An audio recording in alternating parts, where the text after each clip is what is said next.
fine because they can't all be fucking amazing, right? Without the they amazing can't ones, we all wouldn't be. understand. Yeah, exactly. And I'd eventually talk shit about that too. I'd be like, come on, you got to give us a break here. You Right, know, give me so, just 1 week of but shitty wrestling. I don't know. It God. just seemed lackluster to me. I think. What do you guys think? Well, I think you're 100% right. Like the next major announcement, don't like announce there's going to be a major announcement, right? Just like, come the fuck out. Just come the fuck out and do it. Even if it's at the top of a show, I get why they do it because they're trying to attract a rating, right? Like they know these things, will do that.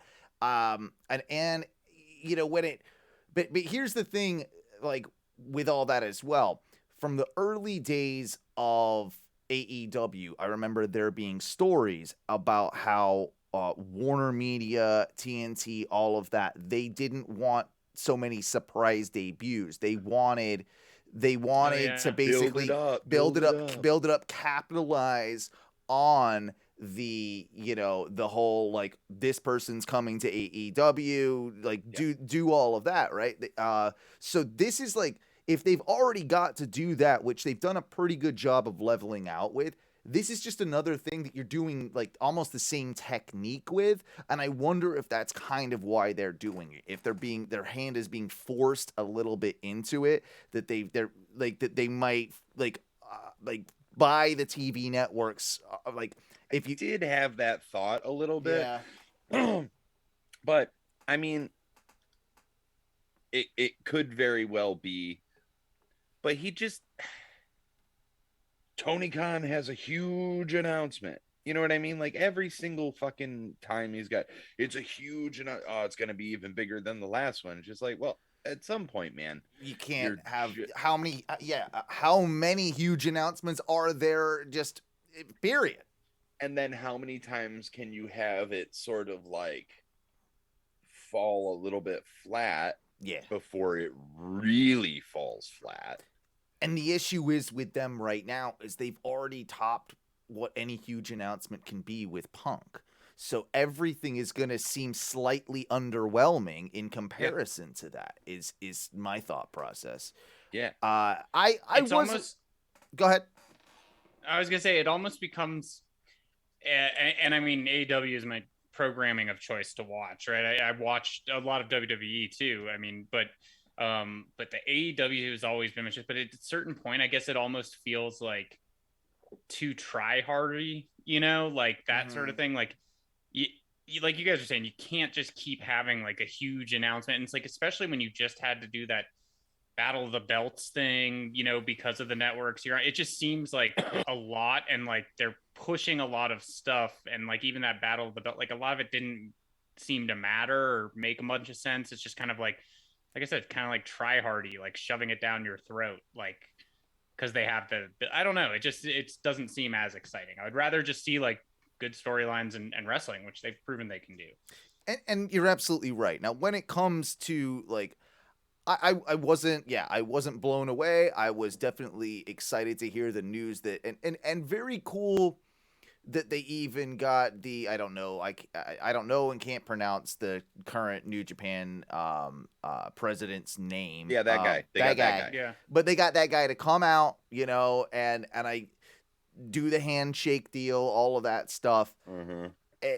That actually really does go a long way, because it's not just like, now we know it's not just favors that Rocky Romero is pulling and like him working behind the scenes. It's like there is a real actual relationship between the two companies. That's exciting. That is more exciting than the pay-per-view in as a whole. I think both parties are like wanting to see how much this will work or not work. Right? Like, this is kind of an experiment probably from both sides. But in like, New Japan's wanted to crack the North American market for years and years and years. They've never been able to. This is their best chance to absolutely do it, with guys and a style that like is more complementary to theirs than, of course, WWE will ever be. I'm assuming that this will be a pretty even like win-loss type thing as well. Like there'll be a lot of AEW guys losing and there'll be a lot of New Japan guys losing, right? It can't be all AEW guys winning on this show. And that would be boring if it was. And it would. It absolutely would. By the way, we should be back up. We ditched the Facebook feed. It was giving us shit, so we're back up just on Twitch, and it seems to be just rocking fine. All right. So we're good to go there. But the idea of the show in general is super cool. I think me and you definitely talked about this, Duncan. At this seems very rushed, and I wish that this was like, okay, so it's end of June, right? Yeah. June 26th. June 26th. So, like, yeah, I mean, I guess It's 2 months. they've got a 2-month build. Should they probably have had a 3 to make this feel bigger? I kind of think so. And especially coming straight off of Double or Nothing. The time, it's only 1 month in between Double or Nothing and this, what I'm assuming will be a pay-per-view. I mean, I think they've already said that, right? Like, this is a pay-per-view. Yeah, but it makes I mean, it would have to be that, right? that made it, it's being billed as pay-per-view. Okay, good. But that did make me think, like, so, like, what are the big matches, right? Right. Well, that's what we got to talk about, right? And right, like, what are the matches? And then they can't, because they're doing the joint pay-per-view. Obviously, there's not going to be tons and tons of, but there will be some crossover. And how does that set it up?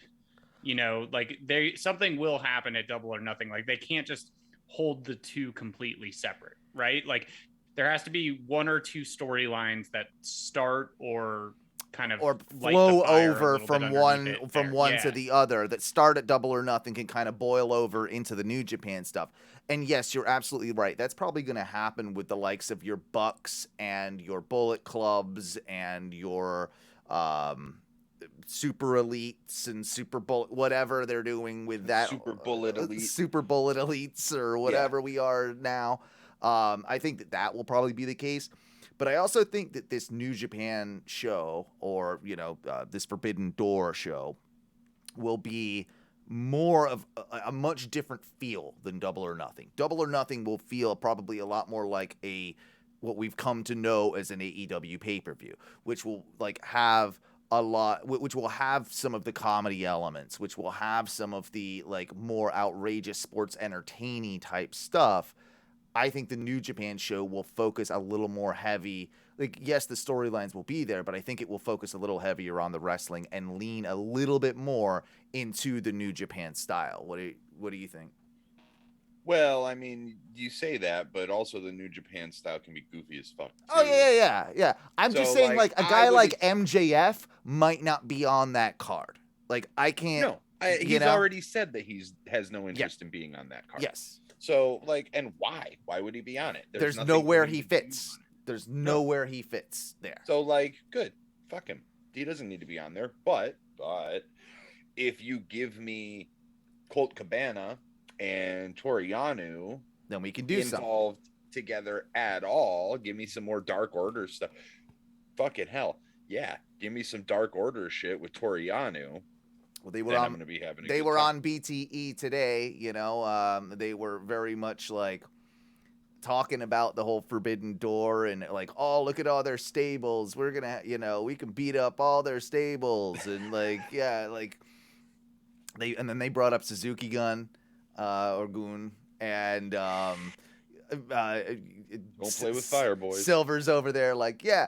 I'd be in a fight with that Suzuki guy. I mean, they'll be all chop. I could get him. And then, of course, Suzuki comes out and they shut all the fuck up and they, move on. So there is something brewing probably even with that. Some sort of stable, whether it be Chaos, whether it be, a Suzuki Gun. Yeah, there you go. There's easily something that the Dark Order can play into for sure there. Yes. What about I love it. What about your big matches? Like, for instance, so do we? What are we thinking? I mean, because I guess you got to go back to Double or Nothing, right? To start even thinking about where the Forbidden Door goes. Are we assuming Hangman Page And CM Punk is happening at Double or Nothing? I mean, my assumption, yes. Or can that even happen? That could happen at the Forbidden Door. You could theoretically do that. There's a bigger match for the Forbidden Door. On this, and well, there's a couple of bigger who matches. does Hangman? Who does he defend against at Double or Nothing? If not, because he has to defend it. He does. Yeah. So if he doesn't defend against Punk, who does he defend against? I don't know that there's anybody that I can slot in there unless it's like a super obvious Hangman retention. Yeah, but like even then, I don't think their ranking system allows for that. There's nobody who's going to come close enough. They'll figure something out. But there's not a star, Sure. Right? There's not somebody that they've built at this point now that can realistically. You can't challenge. have it be MJF. No, because he's tied up with. No, it's gonna be MJF Wardlow.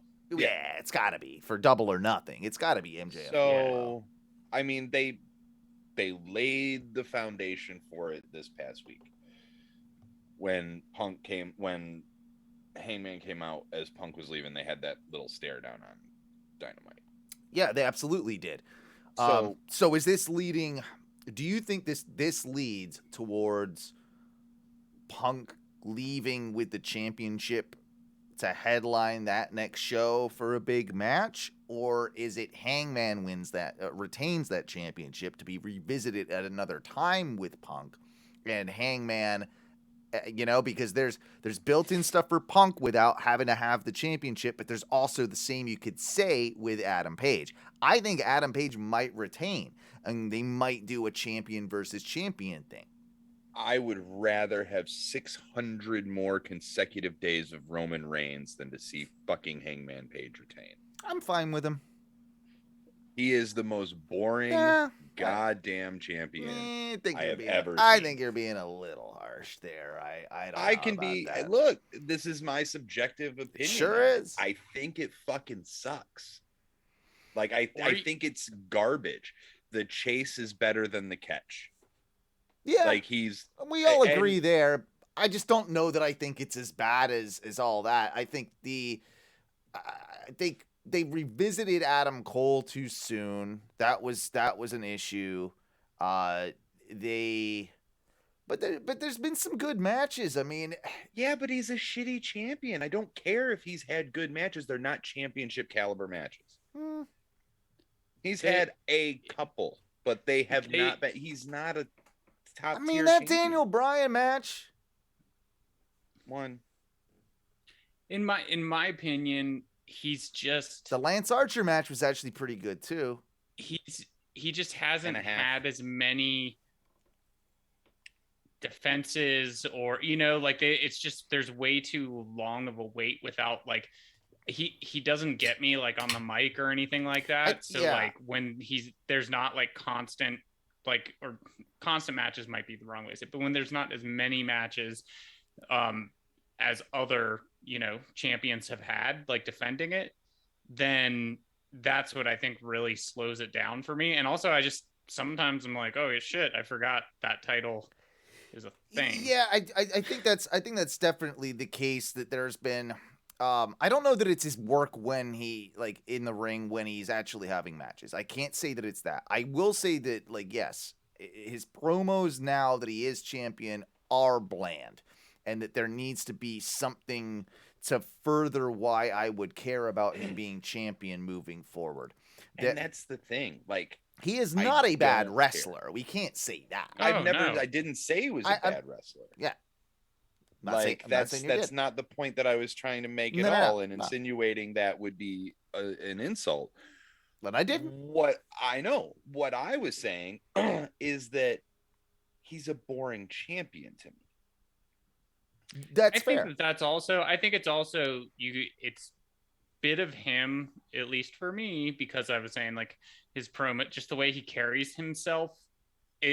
I'm fine with his character. It just doesn't seem like full on champion to me, right? Yeah. Like to put like that's what and then like his wrestling, he does great with the matches he's been booked, right? With those wrestlers, fucking great. But like, I also don't think that AEW has booked him fully enough. So like I don't think they've booked him well enough, and then I don't think that he's been able to carry it with that lack of like booking and such, just on him being a champion for me to really buy in.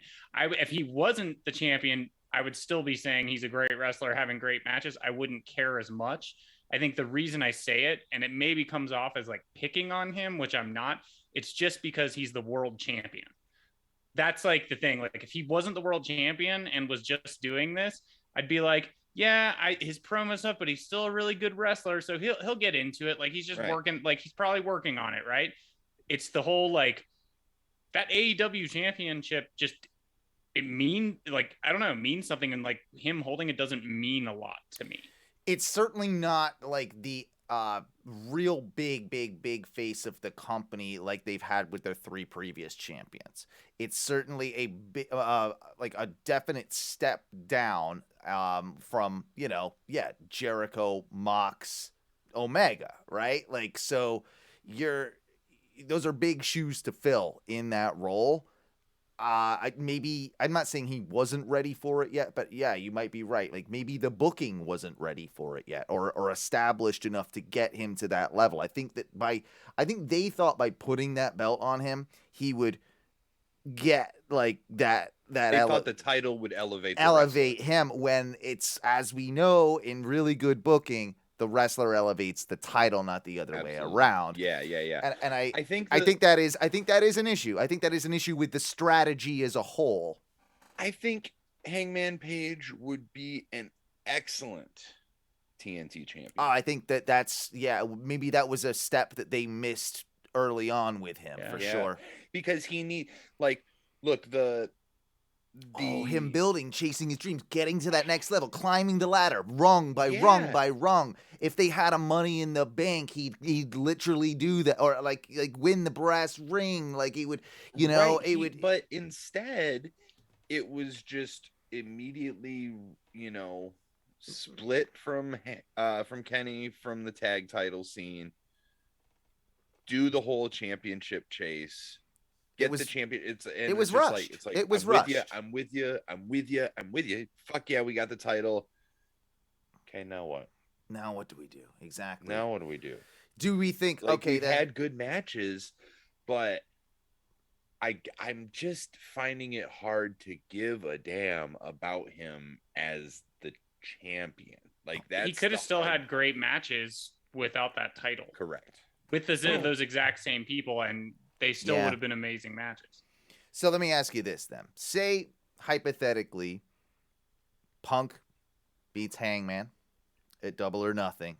Mm-hmm. Let's talk about just those two and what you do with that position going in to the Forbidden Door.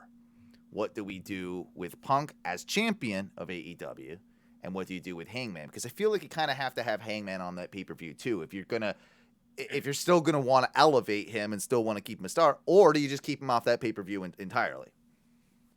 Or is there some fuckery at Double or Nothing that causes a rematch at Forbidden Door? Or is it like a triple threat or something like that, and Punk wins the title in Chicago at the United Center? And that's the thing too. Not every match on this pay-per-view is going to be a cross-brand match, in my opinion. Like I love the idea of champion versus champion from 2 different companies, but I don't think that's really going to happen. Like it's a split brand pay-per-view, right? So you're going to have New Japan matches, AEW matches. It'll be like the Ring of Honor show was a little bit a couple years back, that Madison Square Garden one. Yeah. It'll be something kind of in that world. I feel like it'll be more like All In. I think you're right. Yeah.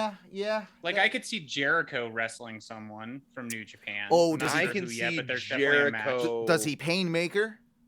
Yeah, definitely. Yeah, 100% Painmaker. Yeah. He should. I see Jericho, like Jericho Tanahashi. Wait, is he injured? I can't remember anymore. I think you have to do Kenta Punk. I think that it was the word, you stole the words from my mouth. You have to do it. And Kenta's already teased it. Yeah. They He's both like, kind of have. He's like, give me GTS versus G2S. Osprey's gonna have to be on the show. Osprey has to, and see, like, here's my thing. What does Moxley do at Double or Nothing? Yeah, will inform this what happens with of what happens at the Forbidden Door, because it's going to be Moxley, Osprey 2. That makes a lot of sense. You're probably right on that, and I think I want this rather than the match that did you see the one that Osprey teased on Twitter? So he said something along the lines of, I think it was Osprey Pac ended in a draw. Yeah. I don't really, I mean, I know it would be a great rate match. I think I'm that way. Now. I'm not done with Osprey Pac, now. kind of. I'm kind of done with Pac. It's more on the Pac side than it is anything. Sure. Yeah, I mean, I'll agree. But also, have you watched Osprey's ring style in the last 2 years? It's way different. He wrestles more heavyweight style. I mean, he is a hard hitting, like, he'll still do flips and shit, but like, he is more of like it's not an athletic powerhouse. Not his whole game, for damn sure. Yeah. So I don't know about you guys, but that sort of does nothing for me. I can see them. I'm just going back to that Dark Order thing. That would be perfect for Dark Order versus Chaos. That's how you do that. Like, I could see that. And the Dark Order just basically, like, you'll have them, because they got some bigger guys, like, they'll easily, like, put up a fight, but Chaos will win. I mean, yeah. Because Dark Order can get beat a million times, every week. So that seems to work for me. Isn't the Dark Order the Job Squad 2.0? Pretty much. But I was going to say they're funnier. I don't know. That's debatable. That's debatable. That's debatable. Al Snow, Blue Meanie. Yeah. I don't know. Al Snow, Mick Foley. Al Snow, who, by the way, teaches at Rocky Mountain Pro Wrestling School just down the street here in Englewood. I looked at it. I was looking on their website at shows the other day over the weekend. And then I was like, oh shit, he is their main instructor now at the place down here. Old Al Snow, one half of the New Rockers, Leaf something, Leaf Cassidy, I think it was. That's right. Leaf Cassidy. Leaf Cassidy. Yeah. Look at that memory, guys. See, it's not all gone. There's some stuff in there. There's some. There's a couple of brains. It's good to see that you saved room for the important. Yeah. There's some real useless stuff. Leaf Cassidy and fucking Marty Jannetty. Marty Jannetty as the New Rockers. Yeah. Daughter fucking murderer. Marty. What else do we have to see on the show though? Like, is there? Matthew? So I was gonna say New Japan's pro wrestling president. I don't know if you guys saw when he did get home to Japan, saved a little girl. Yeah, he's just saving kids over there from like getting run over by trains. Fell on the train tracks in between the railing and stuff, and couldn't get up. And him and the girl's mom or something, he was able to help. And he kind of tweeted, Tony Khan couldn't have done that. He's like, I've ever since I stopped playing volleyball, my height's never come in handy until right now. So. Tony Khan couldn't do it. Tony Khan couldn't do the same thing. He'd be Coke strength. Tony Khan. Yeah, you're right. No, he probably like looked underneath there, the girl, and then saw some like. But you have a rail? In the shadows. And can I do a rail on the rail? Yeah. Exactly. Watch, I can do it while the train's barreling down. Watch, I'll finish. Yeah. And I just made him another $1 million. And I signed that guy. Yeah. Look, and then I have a really big announcement next week. Yeah. Don't know what it is yet, but I got a big one. That's right. So I was going to say, I did think of you guys. I think of you guys quite often, but I did think of you guys last week on Wednesday when Sammy and Tay came out, and I was just get the fuck off my TV. Yeah. Like we were saying, like they are either that douchey and or leaning into it so well that I really do. It's a bit of both. It is a bit of both for sure. I'm glad, like, at least we can boo them now, and they're gonna like.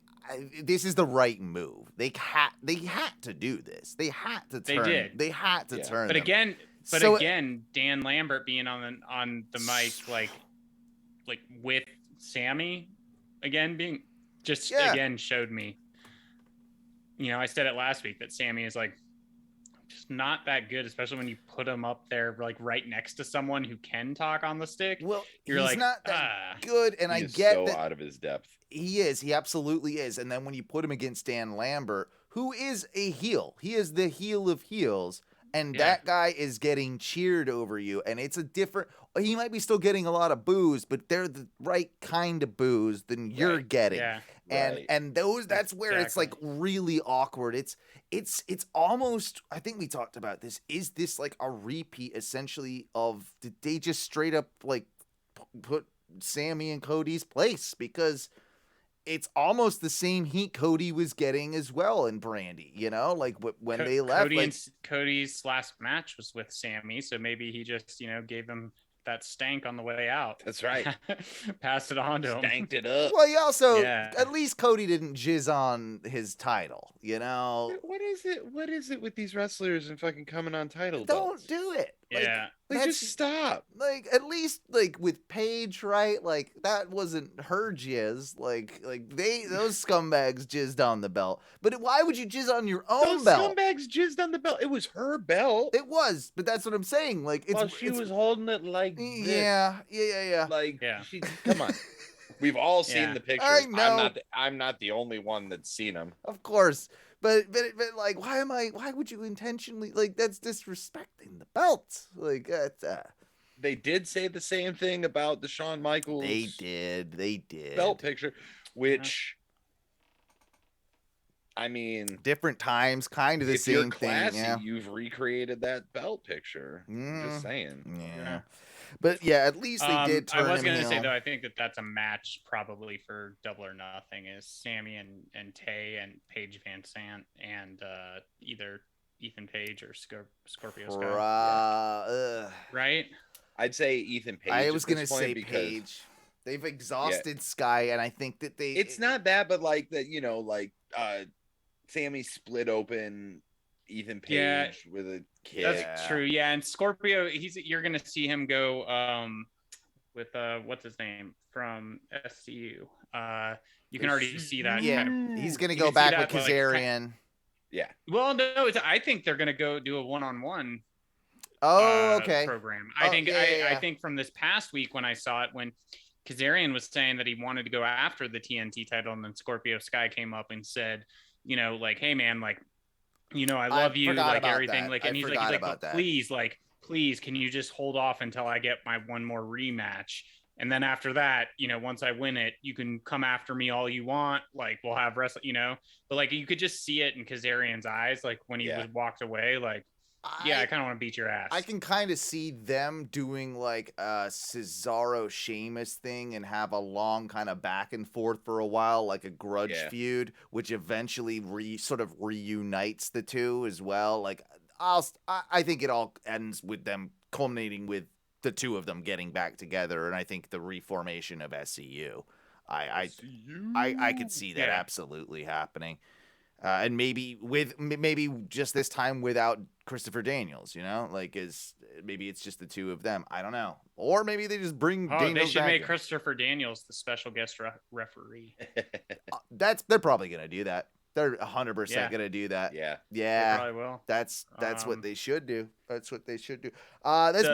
Sorry. The other match, sorry, I was going to say before I got, is the Jungle Express FTR, and I think maybe FTR takes the titles. Double or Nothing. I think FTR have to take the titles right now. I think it's they're begging for it. It's too perfect. It's the right time. They would be the first 2-time tag champs in AEW, I believe. Yep. And then that leads like perfectly to what you do with FTR, because it seems like the Japanese fans are clamoring for them. What do you do with FTR with those belts on that pay-per-view? I don't know. I don't know many. We keep talking about. I don't think that the belts are necessarily going to all be defended. On the line. Yeah. No, but I think be on the line. I don't think so either. You might get a couple. I think you'll get a couple. For the most part, it's just going to be like, this is our champion. Yeah. This is our champion. Yeah. I think there'll be exhibition matches, not necessarily championship matches. I do agree. I think there'll be one or two on the line, and I think that like this might be one of those belts. Like I can see FTR will have to be on that card because of how big they are right now they love them in Japan. Yes. Is this how we get the AEW Trios Championship? Because they have a 6-man title in Japan. Yeah. The never open weight. And 6-man. Yeah. This could possibly be Undisputed Elite, maybe? That would make sense. That would make a lot of sense.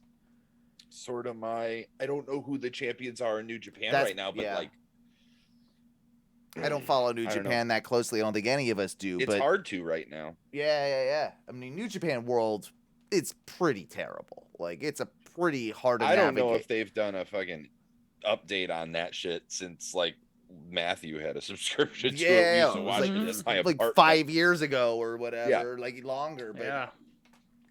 So no, I get it. I get it. It's I don't know. I can see that happening.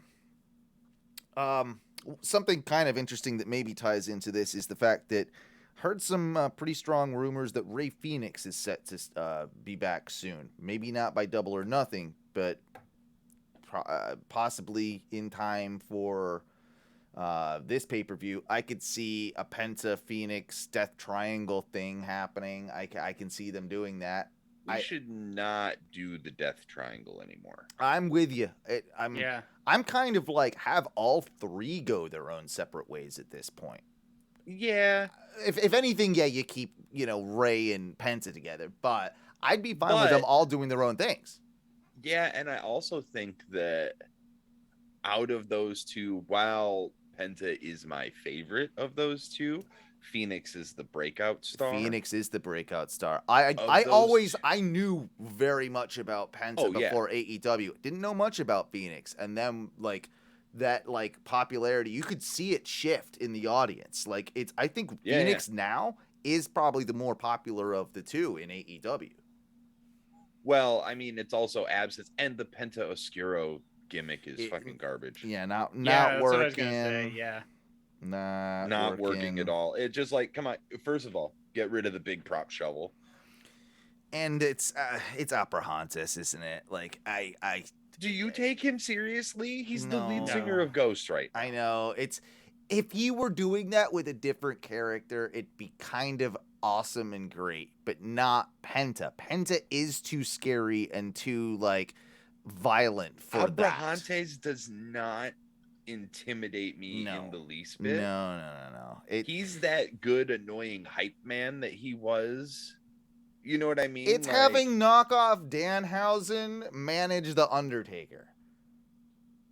Yeah. Does that make any sense? It's like having a shitty version of Danhausen. That's what I said. Knockoff Danhausen. No, but you could do a knockoff Danhausen better than that.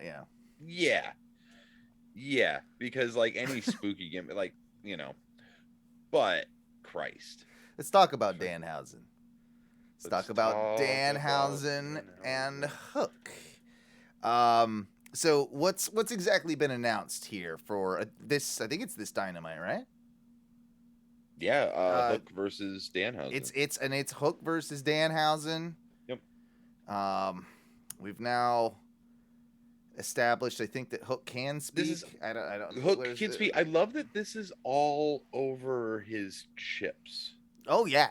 This is my favorite part of this dumb fucking storyline, is that this is all about the fact that he has the chips are really what did it. And so Danhausen is literally just standing, dumping chips out, and he's just is this what you want? Is this? and then Hook just slams him up against the wall, and he says 5 words. He's like, what did he say? You wanted my attention? Yeah, something like that. You got it. Yeah. I'm okay. You do intimidating better than your dad did. Yeah, it's just good.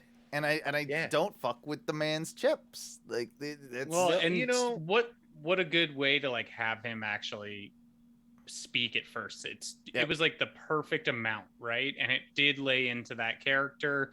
Like it all worked, right? And Like, it's the it all same. worked. Whoever's come up with this game plan for Hook, from like the way, like, because the way he spoke is almost the same way he debuted when we didn't know what to expect. We didn't, Yeah. and then he just blew our fucking minds. And then now he's like, Less oh, is more. and then now he's just like exactly what you want him to be on the promo side of things. It's just it's simple, it's straightforward, it's 100% perfect for the gimmick.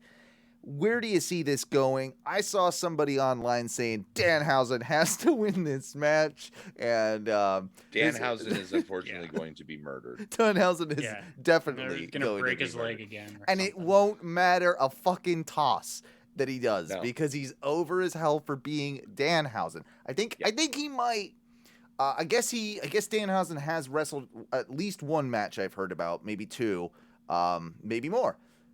But they're saying like looks like he's in good shape, hasn't lost a step, and he can do still some kind of impressive stuff. I'd love to see, of course, Danhausen lose the match to Hook, but get like. Maybe surprise Hook, right? With one or two like pieces of offense. Get a little bit in and also surprise the crowd. Like, oh, this guy can actually do the wrestling as well as the cursing and the character and all that. Mm-hmm. So I think if you can just get that across in this match with Hook, then it's a success, right? Like that you're gonna elevate Hook even more. Hook's gonna be a little bit like not shook, but like maybe mad that like he got like you tricked me that one time or something, like something along those lines, and then batter him because like how dare you even try and trick me? I'm just gonna beat the shit out of you. And then there's the theory, of course, that something happens down the line that maybe Hook and Danhausen have an odd couple tag team or like weird union of sorts. Hookhausen. What do we think of that? Yeah. I don't hate it. I wanted to at first, but I'm like, I can actually see it working and being amusing. Yeah, I don't hate it. I think it'll be, amusing. It won't go really anywhere. I think it's how you it has to be short-lived. It can't be a really long-term thing, and it'll end up with Hook beating him up anyway. Absolutely. Again, it will happen the same way as it began, right? He just gets so annoyed with him like once again, or they lose too much, or like maybe he just has that slight bit of sympathy that he starts like looks after him once or twice, like when he's about to get beat up, something like that. I can see that happening. I can also see it as maybe being a way to get Hook away from Team Taz, and maybe that's what the feud is, like Starks, Hobbs, Hook, Danhausen, and then Hook can. I forgot Team Taz was a thing, right? Because it's kind of the Hook show, and realistically, I think he would be better off separating. You give him a little bit of a sympathetic edge for like, I'm not even saying like, I'm talking about 3 weeks, perhaps, maybe a month. Then you do the split again, and he's back to being a heel, and he's back to almost the same exact Hook now that we know, but he's got a little bit more of a layered character, right? We know that something's like there is a personality deep down inside of there, all of that type of stuff. Like, I can see them playing with that for, like I said, like a month. Do not stretch that one out. Do not stretch that one out. Yeah, no need to. No need to. Absolutely. But it can be entertaining for what it is in a moment's time. Well, before we switch gears over to the E, let's talk about how the Owen is looking like right now. The Owen. Big thing I am most excited about coming up on this week's Dynamite is, of course, Cash versus Dax in a qualifying round for the Owen open heart, whatever. The open heart surgery tournament. The Owen open heart surgery bypass tournament. Yeah, whatever that one is. The quadruple bypass cup. Yeah. But Cash versus Dax is gonna be kind of amazing. CM Punk is gonna be on commentary apparently. They announced that today, so maybe that will inform the finish. But this is one I'm pretty sure they both said this. This will be like kind of the one time, the only time, yeah. The one time, the only time this match is gonna happen. This match is gonna fucking rule. It's gonna slap, as the kids would say. It'll be okay. It's gonna be a mixture of, because you know how they love to do this, right? Like harken back and pay tribute to old matches, old spots, old it's kind of their thing. This is gonna have a lot of Bret versus Owen in it, of course, and it's gonna have. But I think it's probably gonna have a lot of. And I can't claim this one as my own because I did read it, but I think it's a very smart opinion. Owen and Davey, when they were tag teams. Oh wow. A tag team, okay. Because they fought. I hadn't thought about that. They were a tag team, and it was, I think, in the tournament for the European title on Raw, and it was Owen versus the British Bulldog. Yeah. As they were champions, and I think that's probably you're gonna see. Like I'm definitely gonna watch that match before I watch Dynamite, because I can pick up on Bret Owen. I've seen that enough times, but I want to watch that match to see if I can then pick out certain spots and whatnot. Yeah. Cause see if they're doing any homages. It's the total thing that they will do. They've done it so absolutely, and it's what's making them so great. Quite frankly, I did see, of course, like we all did, and it's a super bummer that Bret Hart may or may not have signed a Legends deal with the WWE. I read that. Which would, of course, eliminate any chance of seeing him alongside the AEW in that AEW tournament. I felt like he was going to naturally be the one to present the champions. Maybe it'll be Martha, right? Like maybe it'll be a little bit, or one of Owen's kids, like even like that could even could do something with that. Oh yeah. God, what's his? Oh, he's got a weird name. It's a weird name. Yeah. I want to say Gage, but it's not Gage. No, it's I forgot what it was myself. God I know one of Bret Hart's kids' name was Blade, because like hockey, like skate Blade. I remember that one. But anyway, no, it's a bummer. Oge. Oge. Yeah. OJE. It's Oge. Oge. Yeah, it's a weird one, but yeah, maybe he could do it. I just naturally felt like this was all leading up to, I think we all did, right? Like to a second Bret Hart appearance in AEW. Yeah. I mean, hope the money's good if it is true. There was a report today, I think Meltzer directly talked to Bret and asked him if he asked the question of, will you be the one presenting the title or the cup to the winners of, whatever. And he's like, no. He's like, well, I don't know. They haven't even asked me. No one's asked me. So it sounds like there's been like no contact between TK and Bret Hart, which is, I don't know if this you is buy that. I don't know. Maybe this is a huge red herring. Maybe this is like something, or just like misdirection or something. Maybe they put out something that, but they couldn't put out something with WWE in there. But we haven't heard from Bret. We haven't heard from WWE that's official either, right? Like, you think if WWE had snagged Bret Hart to a Legends deal, they'd be the first one online being like, Bret Hart, signs new Legends contract. Yeah. They'd be bragging the fuck out of that. So it does lead me to believe that this might not be this. Maybe this is just we're all getting worked. I don't know. I mean, pretty much everything in wrestling is we're all getting worked. So sure.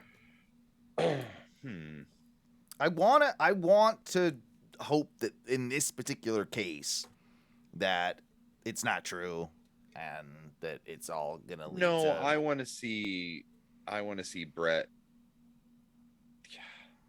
I want to see Bret with FTR. Yeah. And I want to see Yeah. him. You know, I don't know if I want him or Martha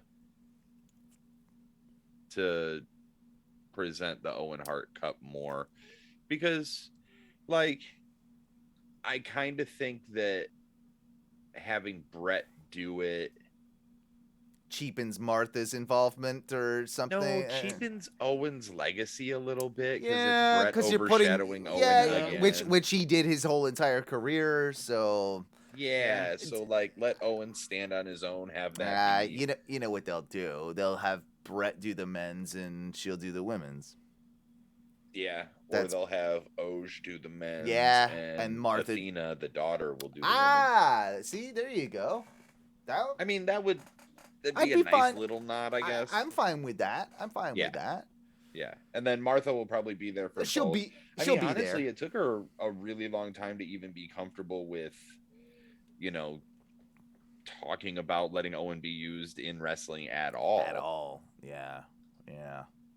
I think they're gonna do it right though, because he hasn't been done right, and this one, I'll be honest, if they fuck this one up, that's a big one. It's a big one. Huge. Like, now this is now where I start to turn on TK a little bit, right? Not saying I turn on AEW, but I start to turn on TK a little bit if you fuck this one up.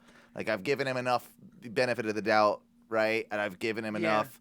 All right, just don't fuck anything else up. But if he fucks this one up, I think you're gonna lose a lot of fans. It's good optics wise. This is gonna be real bad. Could it be possible, just going back to that FTR Dax match, that one of them win?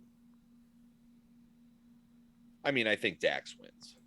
See, I feel like I think Cash might actually take this one. Dax has had such a strong singles run, right? He had that, he's really shown himself in singles competition and deserves, to get to that level. But I think he probably wants to put some of that shine on Cash. And I can see them going, surprising us with that, right? Like, it's I probably be a quick roll up, like a surprise one at the Don't hate it. I like that, actually. And I also do think to right before that. So one, I like that because he's given the shine, and that would help their longevity even more so as FTR. Well, now they're even more credible because they're both awesome as a tag team, but they're both awesome in singles as well. So exactly. So I think that makes sense. I will say the TK thing. I will say that I think this is maybe one of the things that he doesn't have the full control over, because she is probably very protective and very involved, and not answering his texts at all hours of the night, or he knows better than to text her. Well, and when he's on a rail and also she's so far away from the carny side of the business at this point that she has no time for it, and him having to kind of just adjust to that, all right. And she's if you want to do this, you got to do it my way. This is how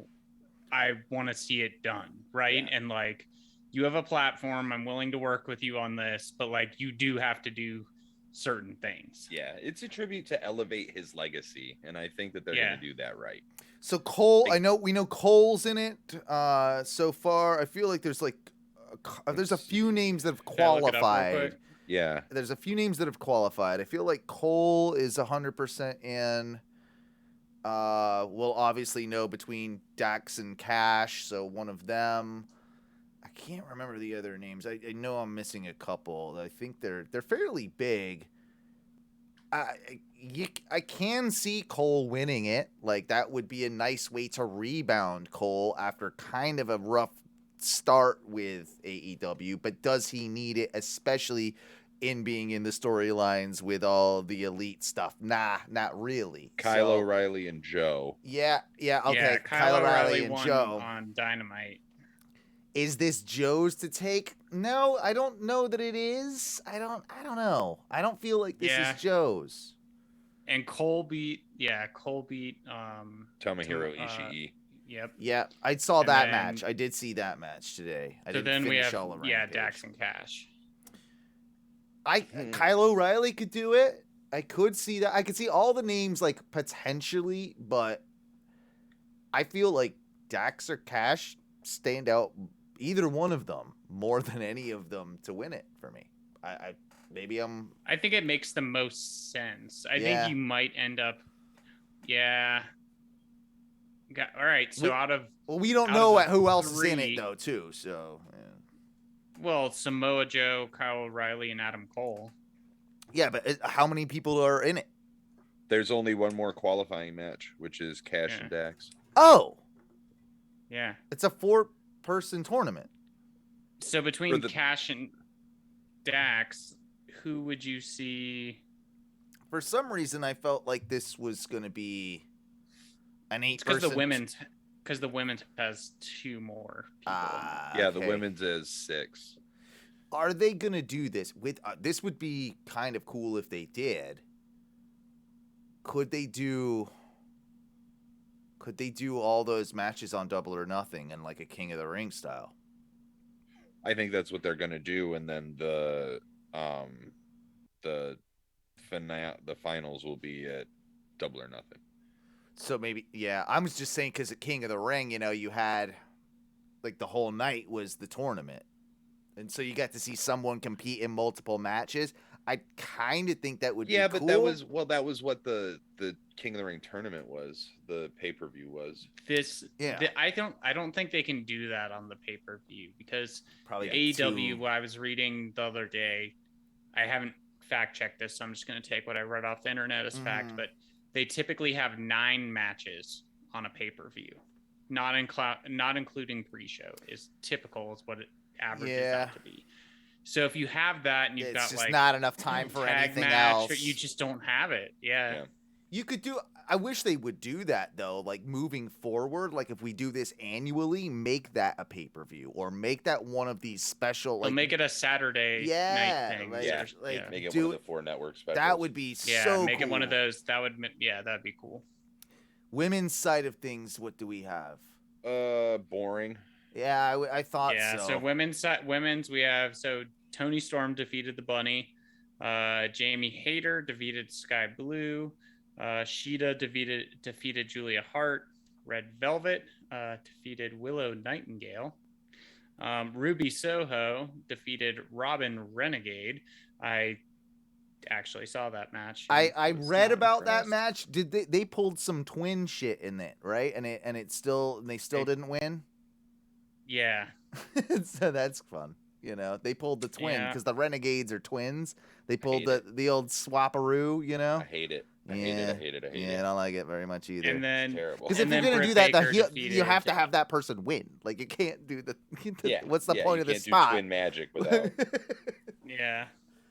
But yeah, so we have Toni Storm, Jamie Hayter, Sheeta, Red Velvet, Ruby Soho, and Britt Baker.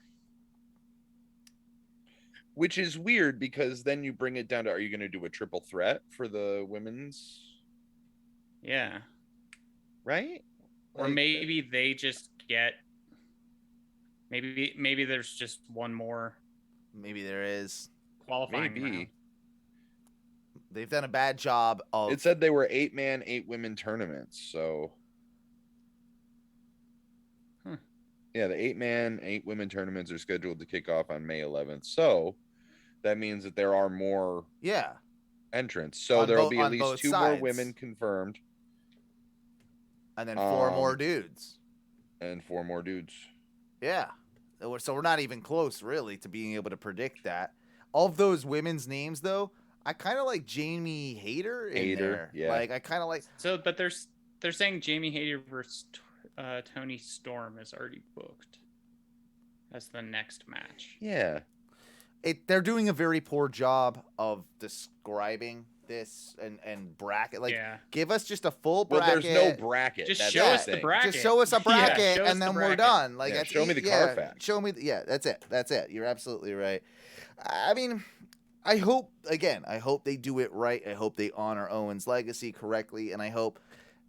I don't think that both sides have to be faces winning it, but I think one side has to have the right face win it.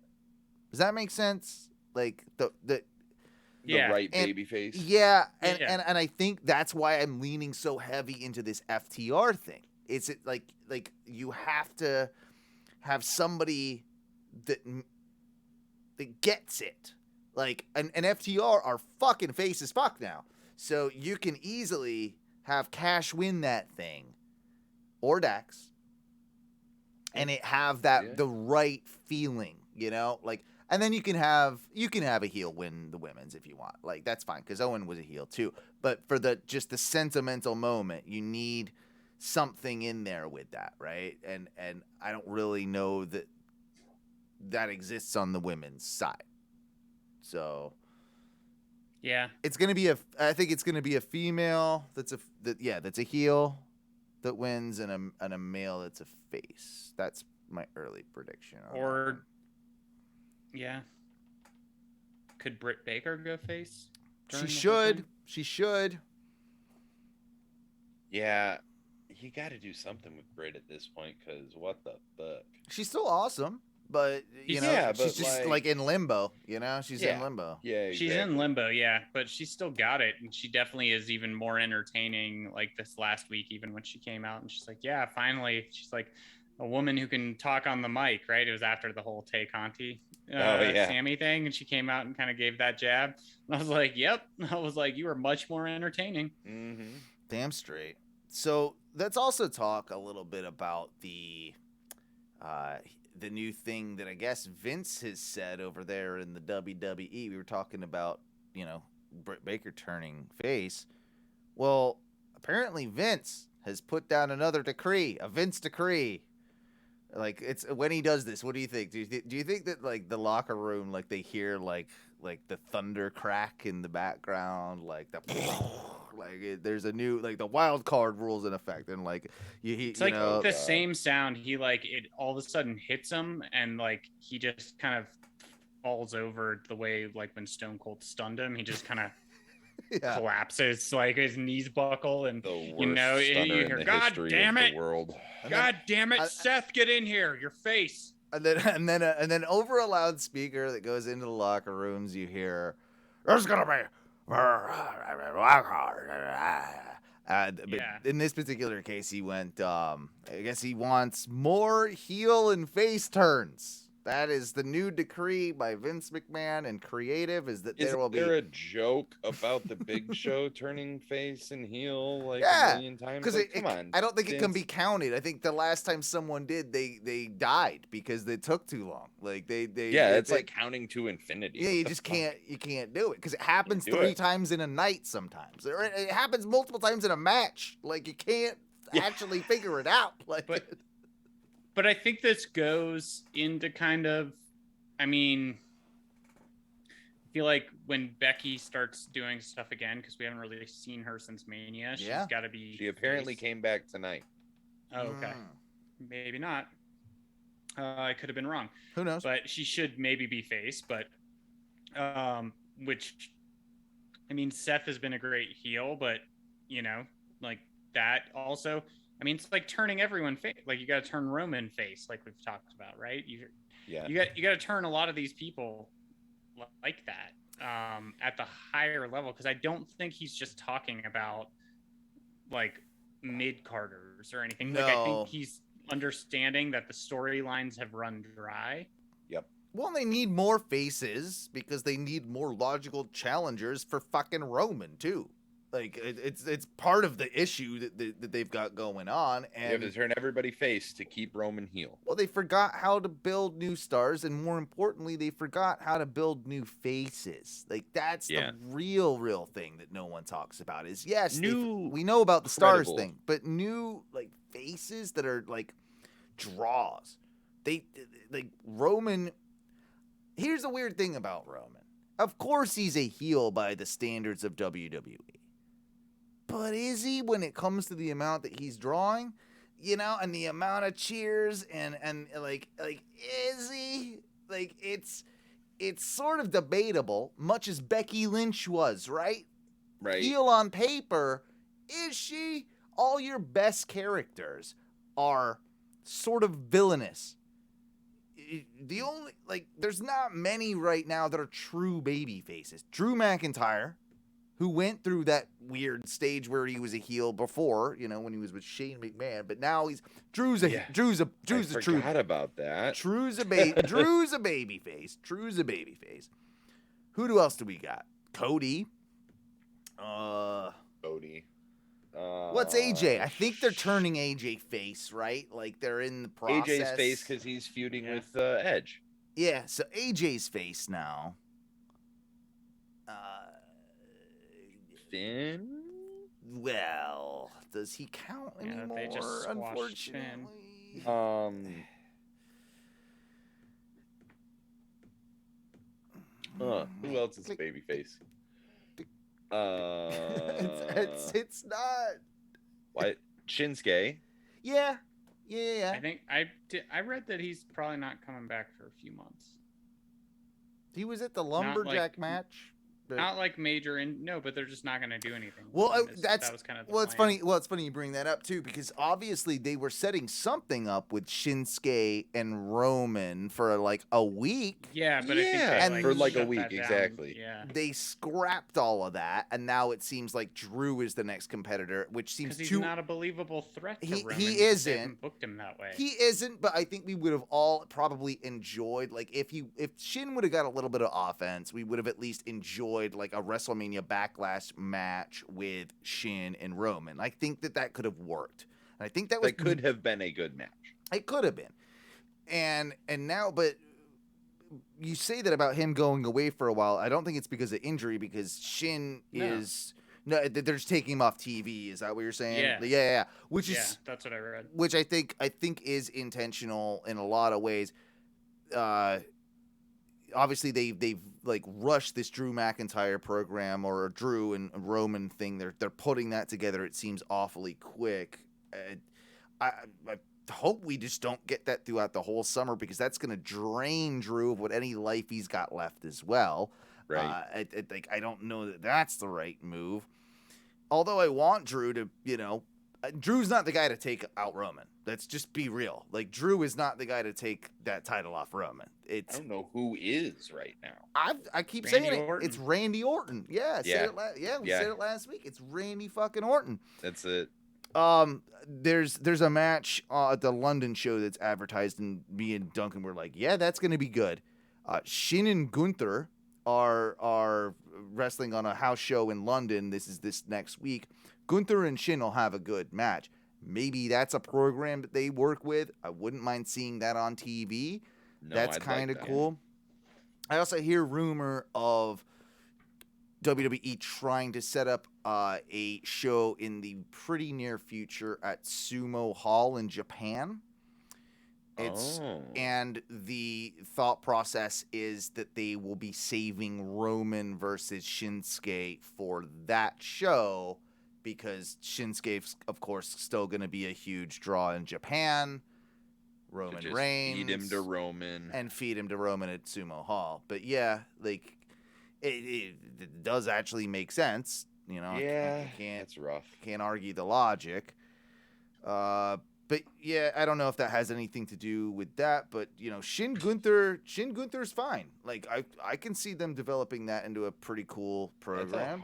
That's going to be a hard hitting match. Mm-hmm. Like that's going to be a strong style. If Shin shows up for work today.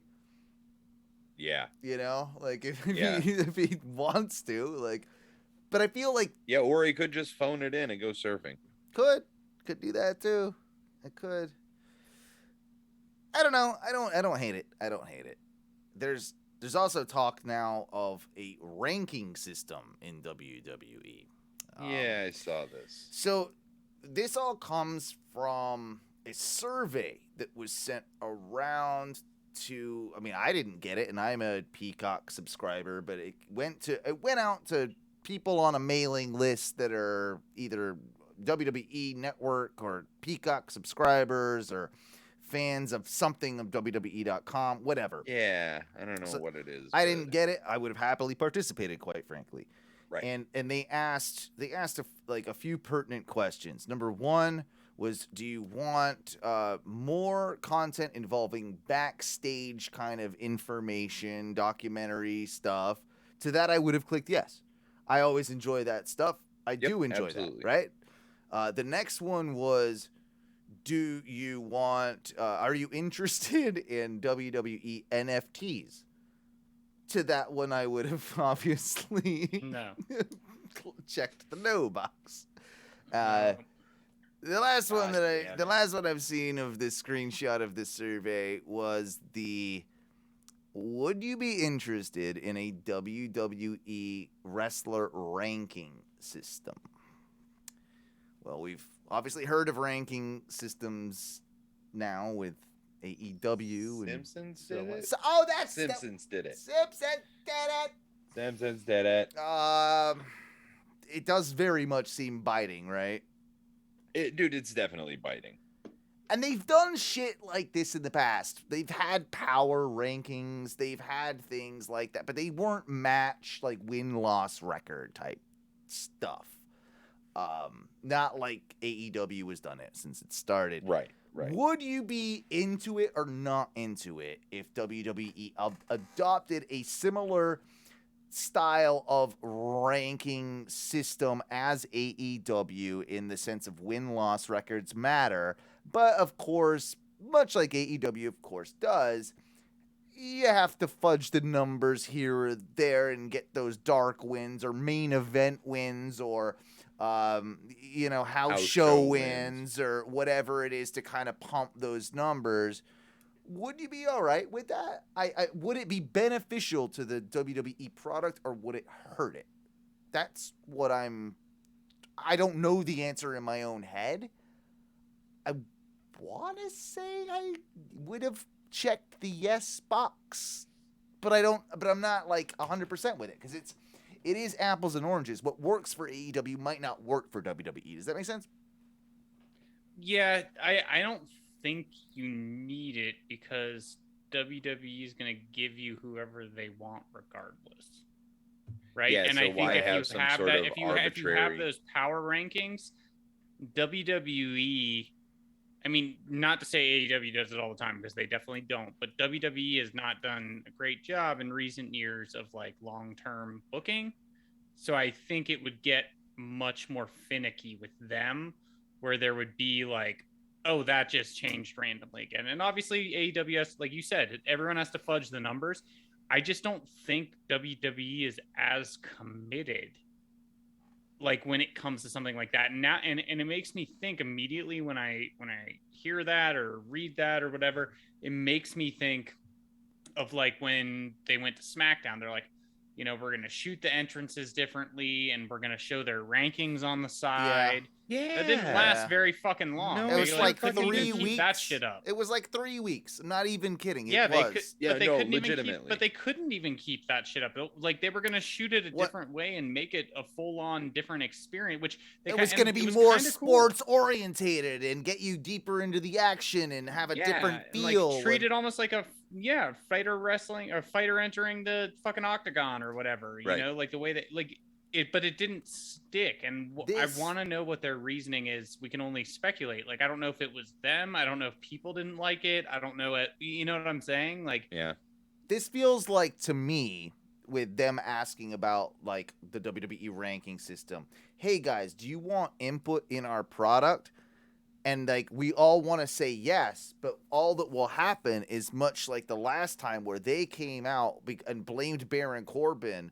And basically said, hey, this is all for you, the WWE Universe. Oh my You're God. in charge now. Remember when Triple H, Stephanie, Vince, and... We're going to listen to you. I think it was, we're going to listen to you now. Decide. Baron Corbin's out of here. Poor Baron Corbin. Like, Corbin got, like, the raw end of the stick on that one. It wasn't his fault. It wasn't his fault the ratings were sliding. It was your fucking terrible fucking writing.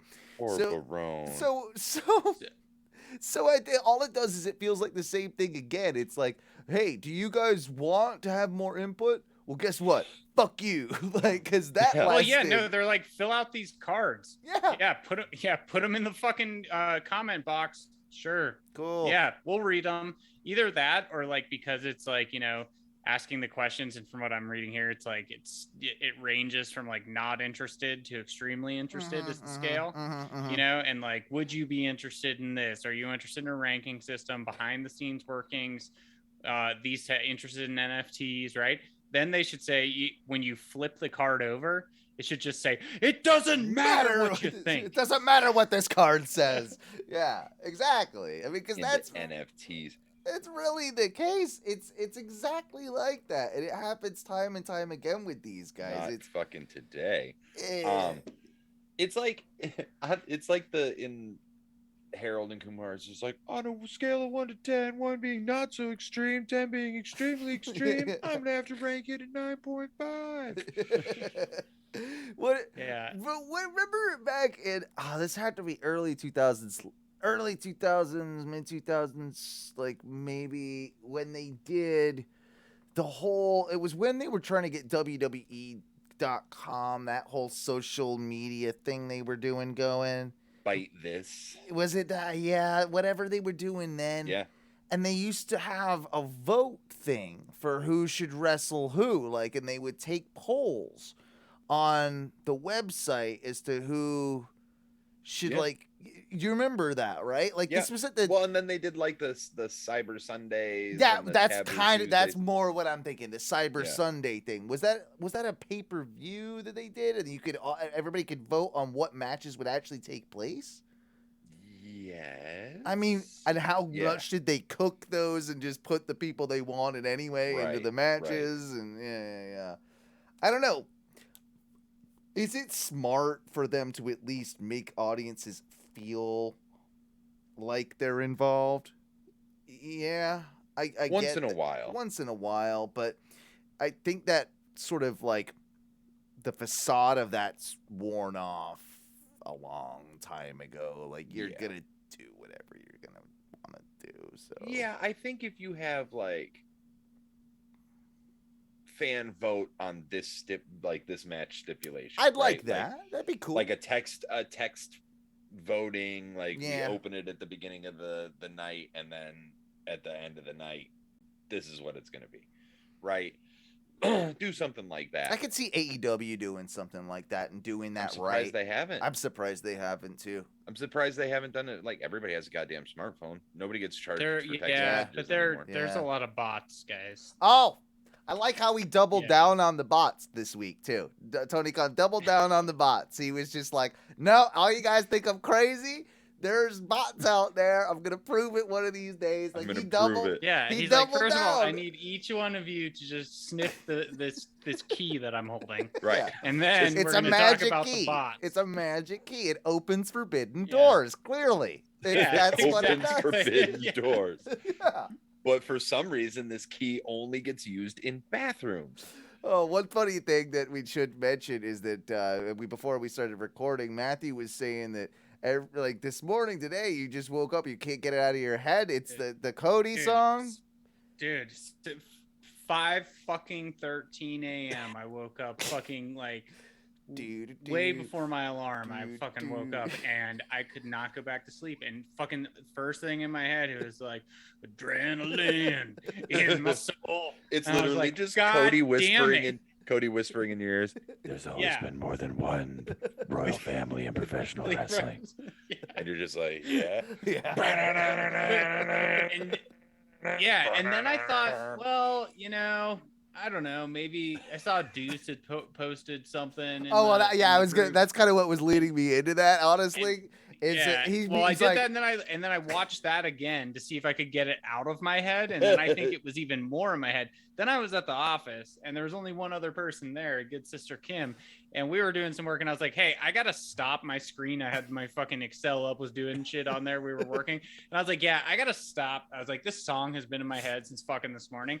I've read that if you fucking like listen to a song that's stuck in your head to completion, like you'll actually like it'll go away. It sometimes works, sometimes it doesn't. Yeah, sometimes it doubles down and it gets it stuck in your head double. Like, and now it's like. Well, it may have done that, but I also didn't just listen to the song. I was a fucking stupid idiot and jabroned myself, and I fucking watched an entrance. No, so it just kept going. No, that's where you did. I'll tell you the trick to that. I found the only trick to that is that you have to sing a song in your head or out loud. It's better out loud if you sing it. That is like super common but has a very distinct resolution to it. And what I typically do if I have a song stuck in my head, I need to get it out, is "And the home of the free and the home of the brave." Okay. Just like you do, like the last like notes. Just yeah. And then like "Happy Birthday" works for a lot of people. Yeah, that makes sense. That you do have the closure, right? Yeah, if you can get the resolution, you're resolving to something. It's like a major resolve. Yeah. But I've just been making up the lyrics, even though last week I was reading the fucking lyrics over and over. But it's just in my head, like you all know day. the lyrics, you just make them up. But in my head, it's just adrenaline in my soul. Oh my God, it's Cody Rhodes. Yeah. Like, yeah. No, you got to do it like Jim Ross is just like, oh my God, it's Cody Rhodes. He doesn't care. He is not going away. Whoa. I like my my mashed potatoes. All over your title. I like my mashed potatoes song because that now I do everything. I do everything when I'm cooking. I'm like working around the house. Good, like. Yeah, add a little bit of butter. Yeah, that's the way. Butter. Pull those potatoes. Mash them to the core. Get them nice and hot. Yeah, salt and pepper will be your friend. Yeah, every recipe. Add the salt. That's it. That's it.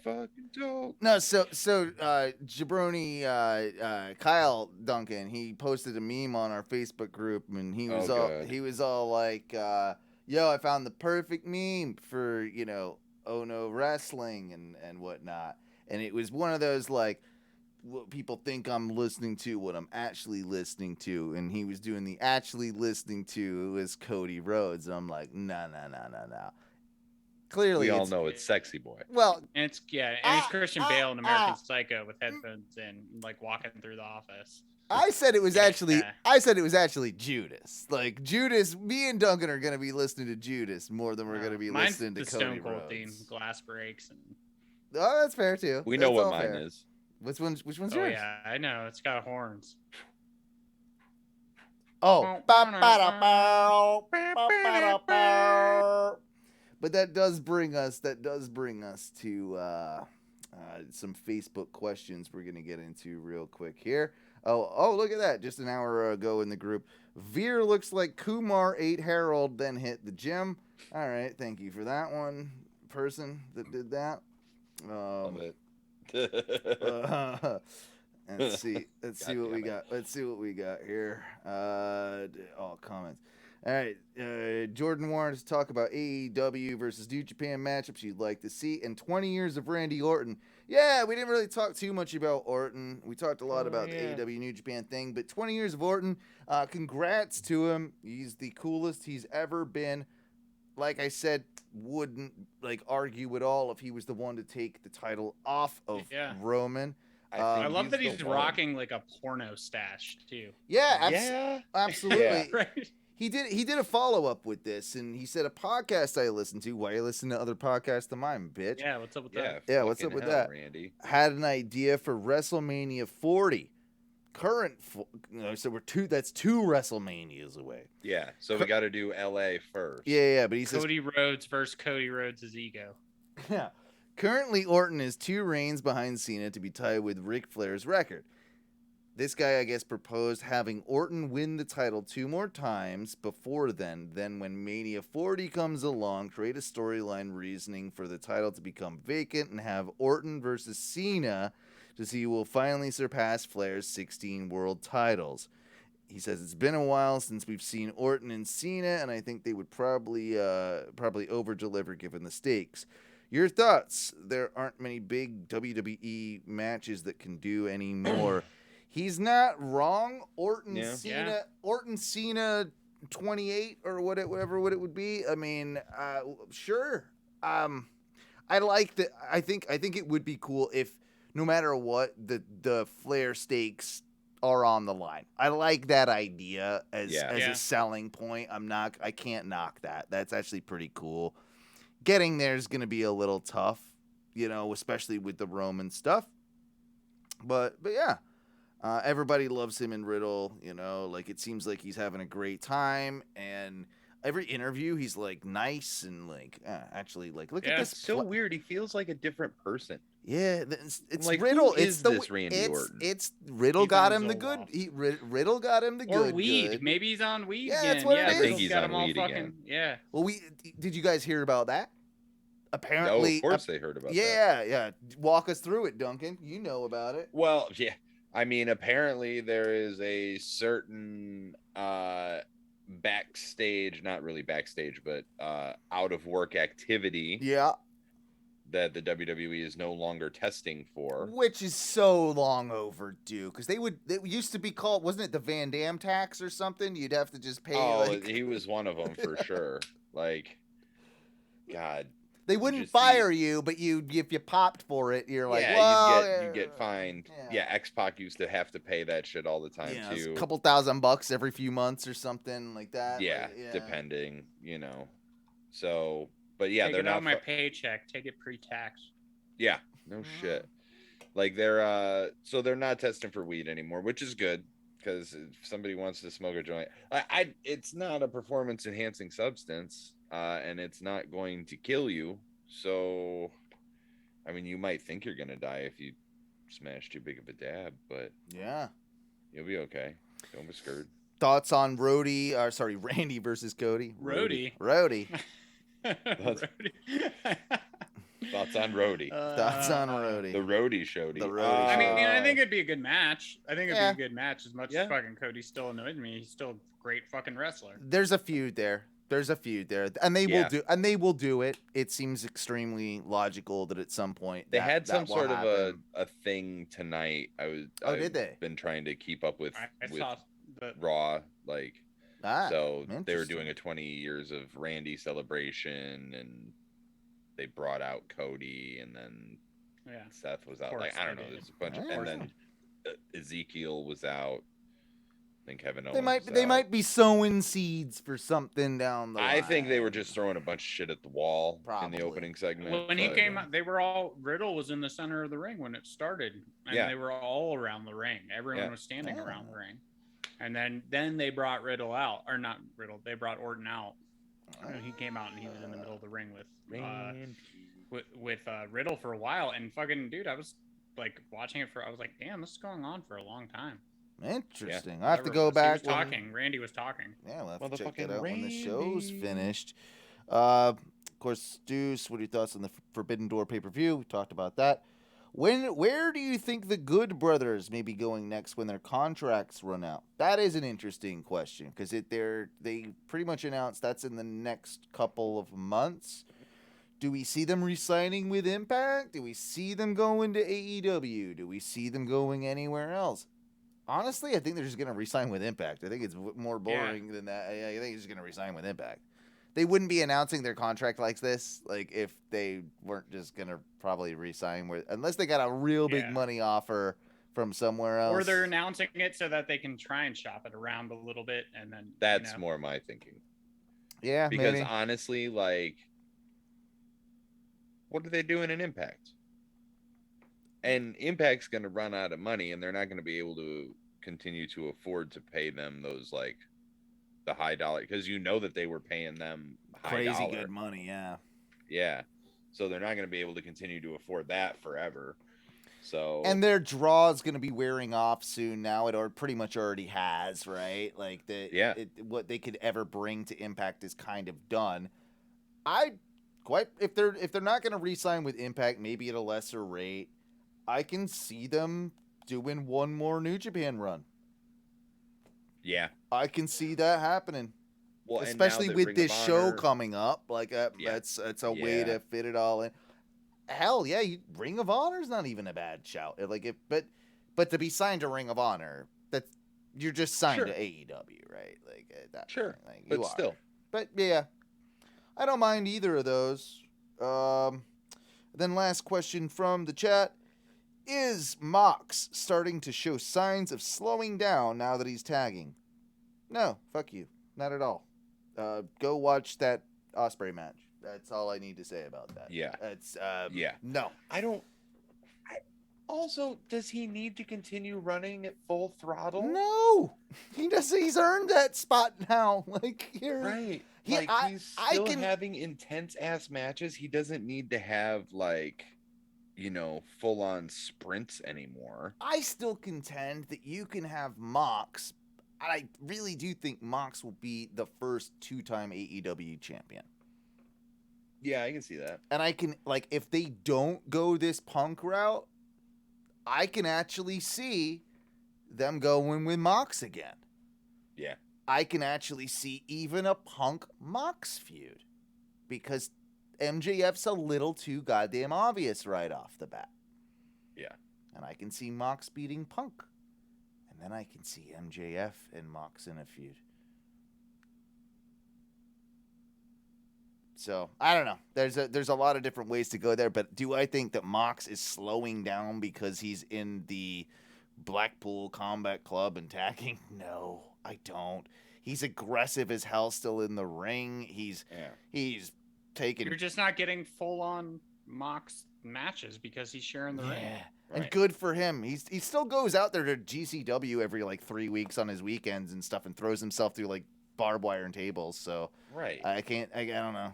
He's at Bloodsport on WrestleMania weekend, in straight up having brutal ass matches against Osprey. Yeah. I don't know where you would get that impression, but you're clearly not watching a ton of Mox. But anyway, we're running slightly short on time here. We'll start wrapping things up for the evening. But before we do, I wanted to play a little game with you guys because this is a new one.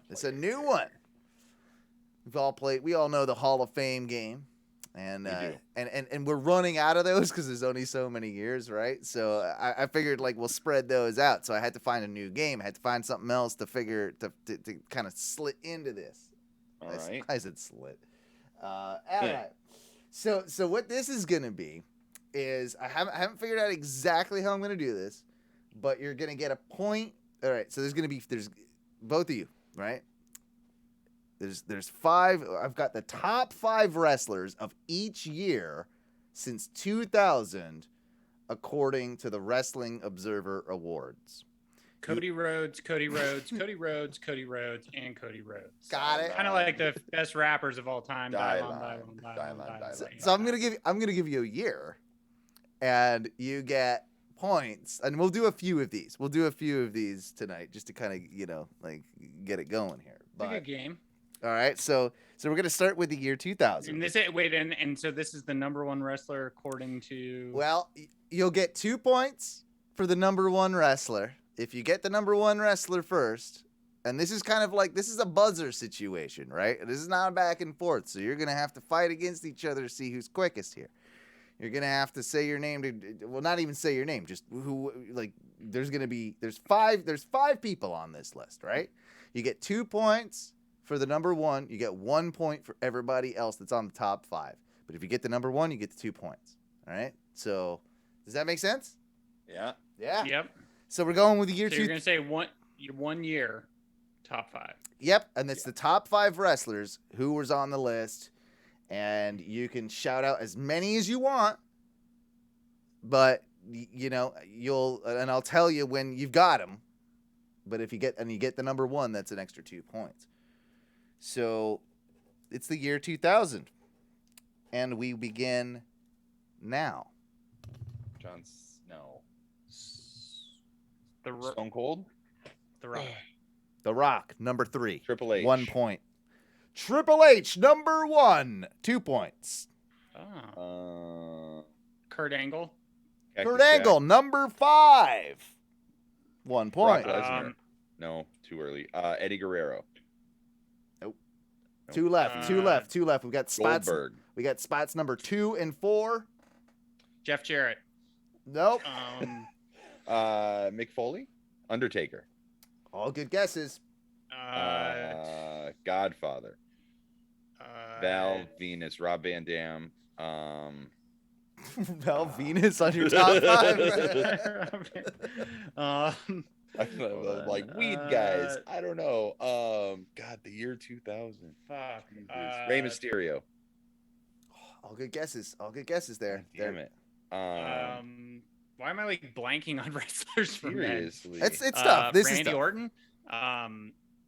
No, not quite yet. Next Hulk one. Hogan. Next one will get it. Next one will get it. We'll do the TikTok here. We'll do the Kevin Nash. Not Hulk Hogan. Ultimate Warrior. Stang. Not Stang. Say one's from Al. WWE, one's from New Japan. The number 2 is from Al. New Japan. Number 4 is from WWE. Antonio Inoki. No. Fucking what's his name? Ren Narita. Chris Jericho. Little I early. I for wasn't saying for Jericho. Japan. I was just. Damn it. Yuji Nagata. No. Damn it. Antonio Inoki. Bam! All right. 2000s, you tied. You tied. The last 2 are Kawada and Chris Benoit. Oh, we always forget about the child murderer. Yep. 2001. Here we go here. Go. Kurt Angle. Triple H. The Rock. Stone Cold Steve Austin. Stone Cold Steve Mick Austin Foley. on the board. Number 2. Brock Lesnar. Nope. Eddie Guerrero. Undertaker. Chris Jericho. Chris Benoit. Did someone say Angle? I said Kurt Angle. Yeah. like Yep. a Sorry, million years I ago. missed it. You got Angle. He's All number. right. He's number. He's number 3. Undertaker. Kane. No, the rest are all Japanese wrestlers. The guy that you just said that was number 2 that I can't remember his name. Kawada. He's Yeah, not on this koalas. one. He's not on this one. Oh, okay. Ren Narita. Yuji Nagata. You got Yuji. Yep, you got Yuji Nagata. Yep, he's on there. Yep. All right. What about I don't know if I can pick. He's that number many from 4. 2000. You still haven't got number 1 yet, though. Tanahashi? Nope. Fuck, dude. Japanese wrestlers. And 5, Antonio Inoki. 4, 3. The 2. Great Muda. It's Muto. Remember Kaiji Muto? Oh. yeah, Kaiji no. Muto. Sorry. Whatever. Not it, but Duncan, you took the lead on that round. It is a pretty close one here. Looks like we've got a 4-3 competition. We'll go to 2002 though, and 5, 4, 3, 2, 1, go. Brock Lesnar, Kurt Angle, Kurt Angle. Undertaker, Triple Stone H, Cold. Eddie Guerrero, No. Chris Shawn Jericho, Michaels. Kane. Rey Mysterio. The Rock, Val Venus. Rob Van Dam, Yuji Nagata again. Yuji The Nagata, Hardys, number 5. You gotta keep saying the same ones Yeah, because they're probably pretty yeah. good through those Kawada, years. The Great Muto. He's in there.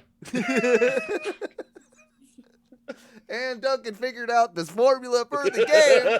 So therefore, that is that. But yeah, no, I thought that was fun. We'll do a few years of that. We made it up to 2002. 2002. And But the nice thing about that is you can ping pong all over the place. well, that's what I'll do the next time. That's what I'll be doing the next time. Yeah. I like it. I like it. Do That's a a little fun more game. do a That's little more ping spazzy. pong, and instead of doing it year by year. But yeah, that was something I thought was kind of interesting. I found a huge list of them, and just some fun facts. Remember this for the future when we play this, boys.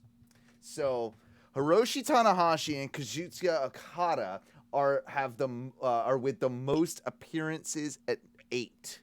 So they're on the list 8 times in that time from 2000 to 2021. Tanahashi, Kobashi, and Chris Jericho with the most number 1 spots are tied, 3 apiece. Okay. Utami, I can't ever say her last name. Utami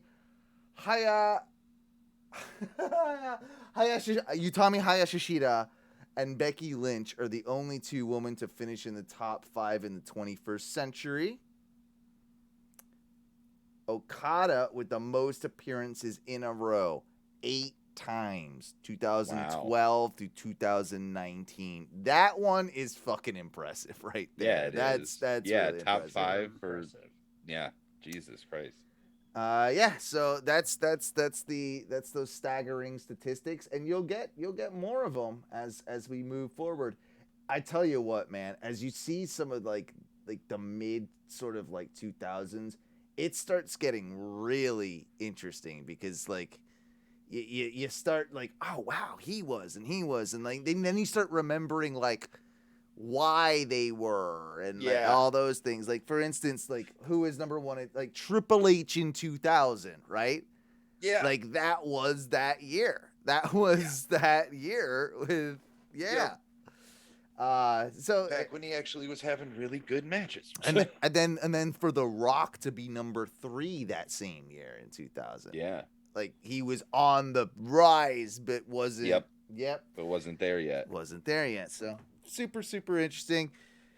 One last thing I wanted to just acknowledge is the whole deal with Drew Gulak being Adam Pearce's new assistant over there on the WWE programming. Everybody hates it. At least Drew Gulak is getting screen time, and this could actually be something for him. And I this has the potential to be like a Damian Sandow is the Miz stunt double kind of There's thing. something they can do with this that's going to be really good. I hope they have a plan, and I hope it's not just willy-nilly. But here's what's funny about it, too. He's actually a good backstage interviewer. Like, he's better than some of the guys they have that actually do backstage interviewing. So I'm willing to give this whole thing just a shot. Anyway. Anything else you guys want to bring up before we rock and roll out of here? I don't think so.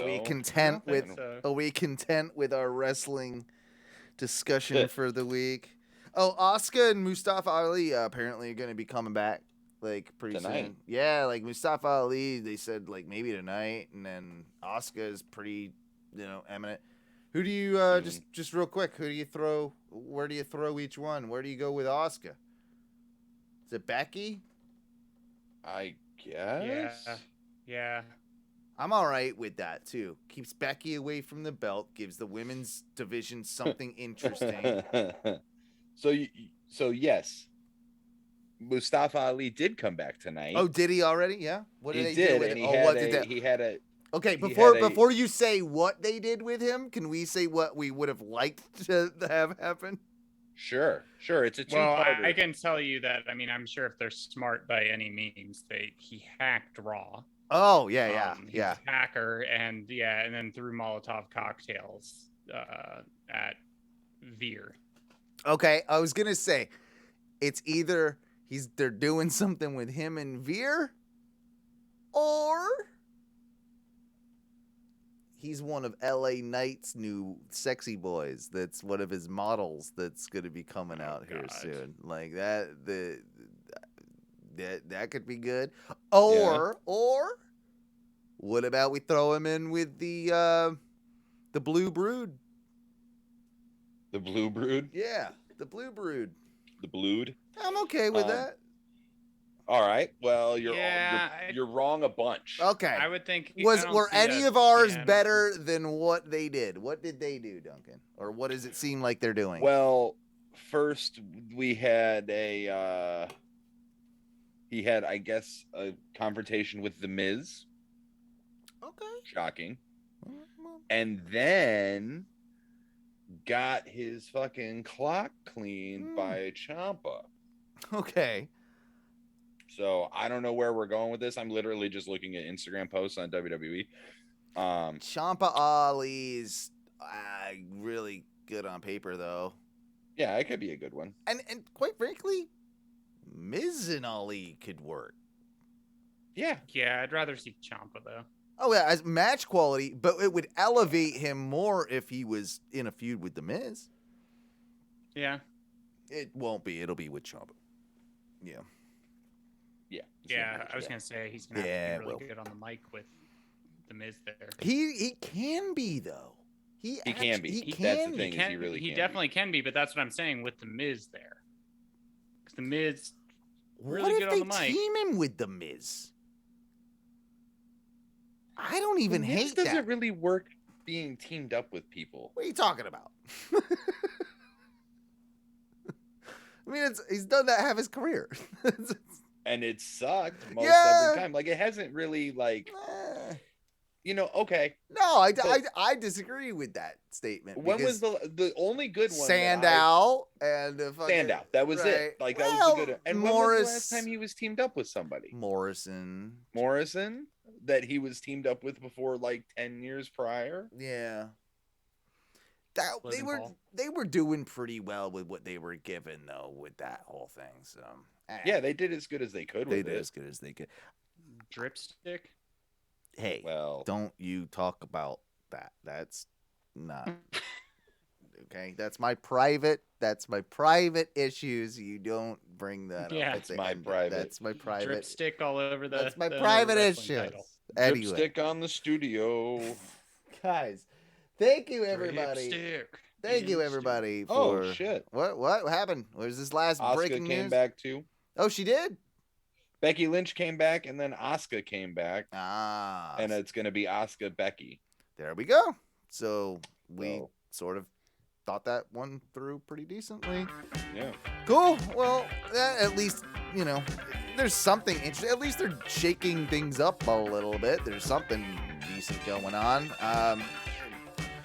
Hey, maybe they're trying, maybe they're not, but it's more interesting than it has been in the last, 3 months, so I'll give it some goddamn credit.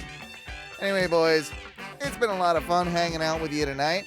Still a couple weeks to go before our next pay-per-view event, which is... When is Backlash? When is Backlash? Is it next Sunday? Do we have to do predictions next week?